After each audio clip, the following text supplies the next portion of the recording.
Ladies and gentlemen, welcome to the press conference with the champions of the FIFA Women's World Cup 2015. USA, we have here head coach Jill Ellis and Carli Lloyd. Let's start then with a simple question. 5 minutes into the match and it was already 2-0. What was crossing your mind at that point? Pinch me, wake me up. No, it was, we talked about trying to start fast, and that's been one of our mantras, start fast, finish strong. And they came out of the gate. But, first I want to congratulate Japan. They are a tremendous opponent and deserving of always ending up in championship matches. Love how they play. Congratulations to them and their staff. And then I just want to take a second and thank Canada and FIFA for hosting and taking care of this. It's been quite a ride, so thank you. Carli? Unreal. I don't think it's sunk in. I'm so mentally fried. But just an unbelievable team performance. And, I just want to thank Jill. I know lots of people out in the stands were worried about us, but we all held together. We all stayed the course. We executed the game plan. I think what Jill did and the coaching staff did from start to finish earned us this World Cup. And to the team, just a fantastic performance. You could pick out, multiple players at each game who got the job done. Defense was strong as usual. Just collectively, we got it done. We knew it was going to take all 23 players, and I'm super proud of every single person on this team. Thank you. Before your questions, please introduce yourself with your name and your organization. Okay, let's start right here. Hi, Lee Bird with Sports Illustrated. First of all, congratulations. Jill, it seems like the team really came together over the last, since the knockout round started, and I don't think it's a coincidence that it happened when Morgan Bryant got on the field.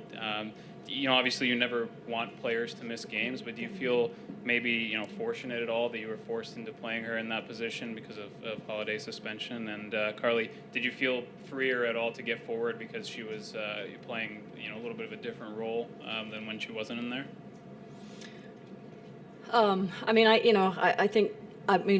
We've known Mo has been a tremendous asset to this team for a long, long time.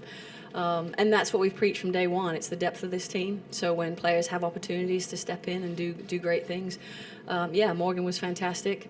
I think what you need to understand is that when you go through a tournament of 7 games, there's peaks and valleys, and players get hot, and you kind of ride the players that hot. And and for Carli, the attacking part of her game, she was doing tremendously well. So it was a natural decision for me to push her into a higher position and play her there. And she relishes that role. I still make her defend, but she relishes that role. And just incredibly proud of all the players that stepped up. Jill, right here. I was wondering if you could, it's Jeff Carlisle with ESPN, first of all. I was wondering if you could take us through your game planning on set pieces, and what did you see in the way Japan operated that allowed you to see a weakness, perhaps? Well, I have to give some props to my staff. Tony Gustafsson has, he took over the set piece. I had a goalkeeping change and a coaching change, and Tony took over the set pieces, and he's brilliant at them, breaks them down, and we have a lot of respect for Japan in their attacking set pieces because they also score a lot of goals off set pieces. But certainly, it's something we focused on, something we've worked on a lot, and every game we have a slightly different wrinkle to our set pieces, and today they executed perfectly. Jerry Longman with the New York Times. Carli, you've now scored the winning goal in the 2008 and 12 Olympics, and you're first woman to score a hat trick in a final of the World Cup. What sort of qualities does it take to come through like that in the bigger moments? And Jill, maybe you could answer that as well. Well, I think for me personally, it's been a long journey, my career. And, I've had people believe in me, been in my corner from day one, and, just have done everything on and off the field. I've dedicated my whole life to this, and everything comes second. But I wouldn't have it any other way. And I think, I've just grown over the years, becoming fit. Fitness was definitely an issue for me when I was younger and even the start of this team. And I've turned that into a strength of mine now. And the mental side of the things, the mental game is an absolute huge thing. And not having anybody here solely focused on my job, doing everything I can to help my team win has been the main factor. The lady right here. Yes, close to you. Yes. Nancy Armour, USA Today. Carli, back here. When you were celebrating on the field, you looked both stunned and satisfied, obviously. Has it sunk in yet? And how long do you think it will take to sink in that a decade from now, somebody will be talking about remembering watching you score 3 goals at this World Cup? I don't think it's entirely sunk in. Like I said, I'm so proud and so zapped at the same time. It's a surreal moment. It's been amazing. I mean, we just wrote history today and brought this World Cup trophy home, which is unbelievable. But at the end of the day, I think that I've pushed on my status a little bit, and I have to stay up here. So it's not right away, but I'll be back to work and back stronger than ever. Matt Futterman from the Wall Street Journal. Carli, you do a lot of visualization. Can you talk about what sort of things you were visualizing ahead of this game, and did it resemble anything like what played out there? It's kind of funny. The break we had before we met up in Jersey, I was home and it was just my headphones, myself, and I at the field, Medford Strikers field where I train at. And I'm running and I'm doing sprints and it's hard, it's burning, and I just completely zoned out. I dreamed of and visualized playing in a World Cup final and visualized scoring 4 goals.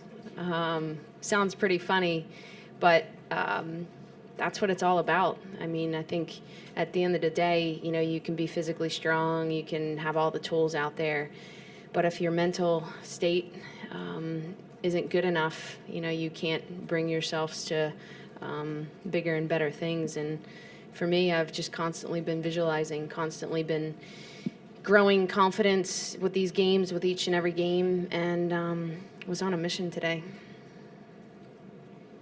Grant Wall, Sports Illustrated, Fox Sports. Carli, the audacity to take and make a shot from the halfway line, where does that come from? What did you see on that play? How hard is that? You train and train and train. I've dreamed of scoring a shot like that. I did it once, I think, when I was a little bit younger on the national team in a training environment. But very rarely do you just wind up and hit it. And I think when you're feeling good mentally, physically, those plays just are instincts, and it just happens. I feel like I've blacked out for the first 30 minutes or so in that game, and just crazy, unbelievable. Just really proud of everyone on the team. A question for Jill and for Carli. I'm Tony Layton. I'm from England. I'm here for several national newspapers in England. Jill, you had a lot of criticism in the last few months from back home and coming into this tournament as well. So a question is to yourself. Do you feel that this performance and result is one in the eye for your critics? And Carli, has that criticism fired yourself and the team up to produce a performance like this?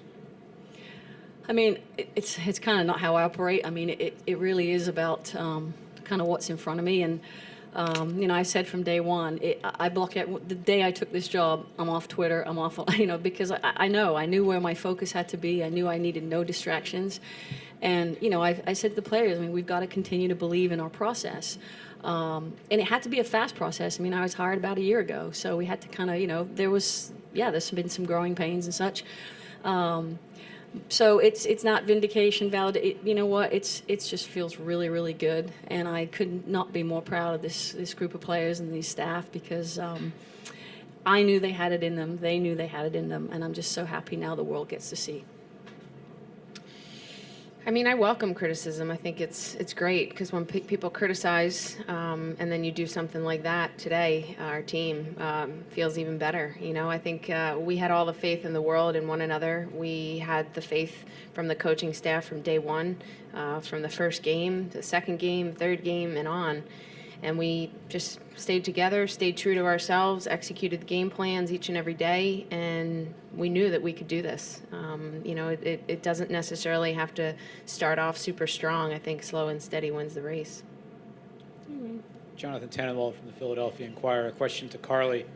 How much of a release was it when you were scoring that goals? Because it seemed like you guys just wanted to batter the door down and just make absolutely certain in those first 15 minutes that it was over. And also, you've dealt with superstardom plenty back home in Philadelphia. What do you think it's going to be like now when you get home? I think it's taken us a while to score in the first few minutes of the game. And there was something different in the air in our team, within the team these last few days. There was no hesitation. There was no doubt. We were just super excited, super anxious to start this game, to play it. And we knew that if we take it to Japan, they're gonna get nervous on the pitch. And we locked them in. We pressured them. We scored early, which was fantastic. And it's just great. It'll be wild, probably going back to New Jersey. I might just have to sit inside my house for a few days and just take it all in, relax. But I'm super excited to get home to my friends and family, my fiance, my trainer James. Huge shout out to him. He's in Greece. It would be nice to fly over to Greece to vacation a little bit, but it's just great, and looking forward to getting home. Daniel Meuren, Frankfurt Allgemeine Zeitung from Germany. Carli, you did give the captain's armband to Abby. Was it an obligation for you in this moment, or is it just usual in your team? Well, I wasn't, particularly named captain. Abby and Christy Rampone are captains, and they haven't really been on the pitch much this tournament. So it's been an honor for me to take on that leadership, to wear the armband. I have no regrets ever when I put that thing on, put on the jersey. And, when Abby's come in a few of the games, it's just a little crazy to switch the armband. But today, I wanted to make sure that she put the armband on because she deserves it. She has been legendary to this team. She's been unbelievable. So thankful I can call her my friend, my teammate, and just so proud that, her last World Cup, she could go out strong. Okay, 2 final questions, please. Here and over there. Jeff Kassouf, NBC Sports. Jill, this process that you've talked about, it's a word that you use a lot. Is this sort of the culmination of it? Is this how you envisioned it? I mean, 5 goals, 4 so early. Is it even beyond sort of what you could have envisioned? Well, that's ambitious, but yeah. No, I mean, I think like Carli said, we just knew. I mean, I just knew that the players could deliver, and I said to them in the semifinal game. I mean, these players were born for big moments. This is what they relish. This is, for me, it's no surprise that as the teams get harder and the pressure gets bigger, this team gets better, because that's what they're about. That's how their DNA is, and that's how they're engineered. And so for me, yeah, I mean, did I envision the win? Yes. Did I envision us? Yeah, I let myself go there. I envisioned us lifting the trophy. 5's kind of a dream come true, I'll be honest. Hi, Carli. I'm Ian McIntyre. I work for the Vancouver Sun. I think you were 16 when the team won in 1999. I'm wondering what impact, if any, did that have on your career in soccer, and what do you hope the legacy of a performance like today will be for your sport? Well, I think it's huge. The amount of coverage, the amount of support that we've had from our fans, it's inspiring. It's we made history. We were a part of history. When I watched the '99 team play, never do you really think that you could be a part of something like that, be a part of a World Cup team. Never do you really think that you could play in a World Cup final and win. But as I've gotten older, and I think within each year, that self-confidence has enabled me to continue to do what I've been doing, and it's great. Those were the pioneers. Now it's our turn to keep the tradition going, and in 4 years' time, we want to be world champions again.